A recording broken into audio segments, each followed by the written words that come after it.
तो प्रेम से बोलिए विष्णु भगवान की जय, कृष्ण भगवान की जय।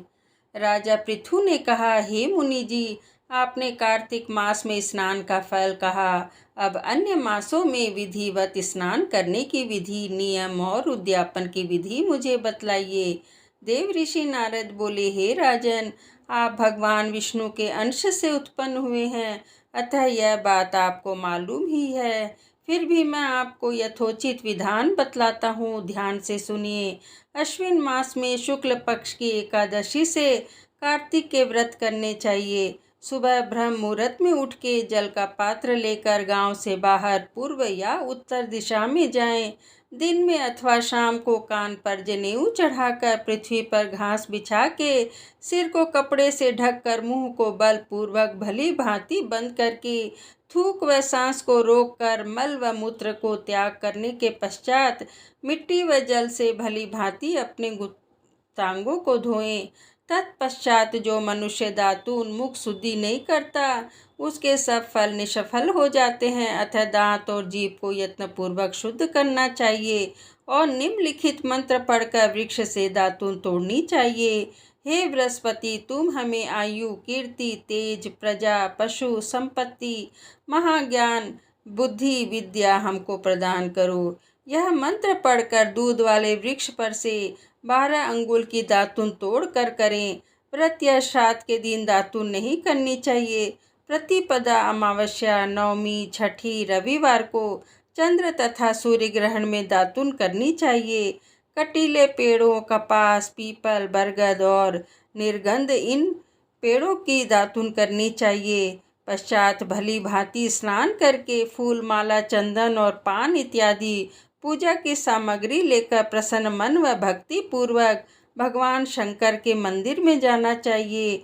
वहाँ सभी देवी देवताओं का अर्घ्य, आचमनीय आदि वस्तुओं से अलग अलग पूजन करना चाहिए। प्रार्थना एवं प्रणाम करना चाहिए। फिर भक्तों के स्वर में स्वर मिलाकर श्री हरि का कीर्तन करना चाहिए।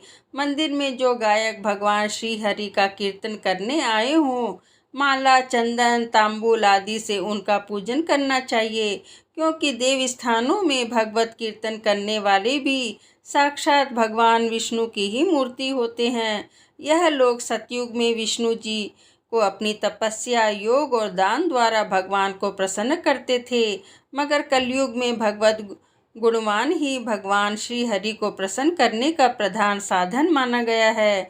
नारद जी ने राजा पृथु से कहा, हे राजन, मैंने एक बार भगवान से पूछा, हे प्रभु, आप अधिकतर कहाँ रहते हैं? यह सुनकर भगवान ने कहा, हे नारद, मैं वैकुंठ अथवा योगियों के हृदय में भी नहीं रहता, अपितु जहाँ मेरे भक्त मेरा कीर्तन करते हैं वहाँ मैं अवश्य रहता हूँ। जो मनुष्य चंदन, माला आदि से मेरे भक्तों का पूजन करते हैं, उनसे मेरी ऐसी प्रीति होती है जैसे कि मेरे पूजन से भी नहीं हो सकती।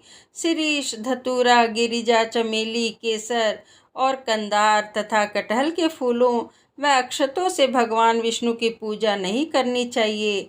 अड़हल, कंद, किरीश, जूही, मालती और केवड़ा के पुष्पों से भगवान शंकर की पूजा नहीं करनी चाहिए।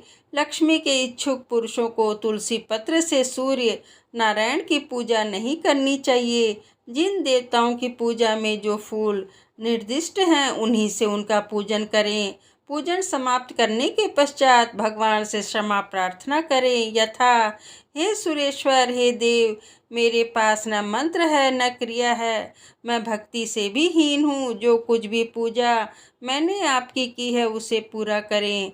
ऐसी प्रार्थना करने के बाद दंडवत प्रणाम व 2 क्षमा प्रार्थना करके भगवत कीर्तन करना चाहिए। श्री हरि की कथा सुननी चाहिए और प्रसाद ग्रहण करना चाहिए। इस तरह बताई गई विधि के अनुसार जो मनुष्य कार्तिक व्रत का अनुष्ठान करते हैं, वह संसार के सभी सुखों को भोगते हुए अंत में मुक्ति को पाते हैं। जय श्री कृष्णा।